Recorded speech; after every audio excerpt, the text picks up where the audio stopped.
Hello বন্ধুরা, আমি আবার ফিরে এসেছি তোমাদের জন্য ছোট্ট একটা ভিডিও নিয়ে। বন্ধুরা দেখো, গত কয়েক মাস আগে আগরতলা শ্রেয়া ঘোষাল এসেছিল, তাই আমরা সবাই মিলে দেখতে গিয়েছিলাম। অনেক কষ্ট করে ভিতরে ঢুকলাম। ভিতরে ঢোকার পর এমন একটা জায়গা পেয়ে গেছি বন্ধুরা দেখার জন্য, কারণ সেটা ভাবতে পারবে না। আমি অনেক দূর থেকে গিয়েছিলাম, কিন্তু দেখো প্রোগ্রামটা আমি এত কাছ থেকে দেখতে পারবো কিন্তু কোনো দিন স্বপ্নেও ভাবিনি। এই যে দেখো শ্রেয়া ম্যাডাম এখানে খুব সুন্দর সুন্দর গান এবং করছে, এবং আমার ভাবতে খুব অবাক লাগছে বন্ধুরা। আমি কাকরাবন থেকে গিয়ে আমি এত কাছ থেকে ম্যাডামের প্রোগ্রাম দেখতে পাবো কিন্তু আমি ভাবতেও পারিনি।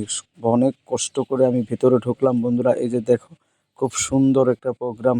আমার দেখা এই সেরা প্রোগ্রামটা আমি দেখলাম এবং উপভোগ করলাম বন্ধুরা। আসলে কী যে বলবো তোমাদের বন্ধুরা, এই সমস্ত ছোটো ছোটো ভিডিও পেতে গেলে আমার চ্যানেলটাকে লাইক এবং শেয়ার কমেন্ট করো। এই যে দেখো, তোমাদের দেখাচ্ছি, কারণ তোমরা সবই জানো অনেকেই গিয়েছে আগরতলাতে, কিন্তু কি করব, আমি একাই গিয়েছিলাম। কিন্তু আমার থেকে আমার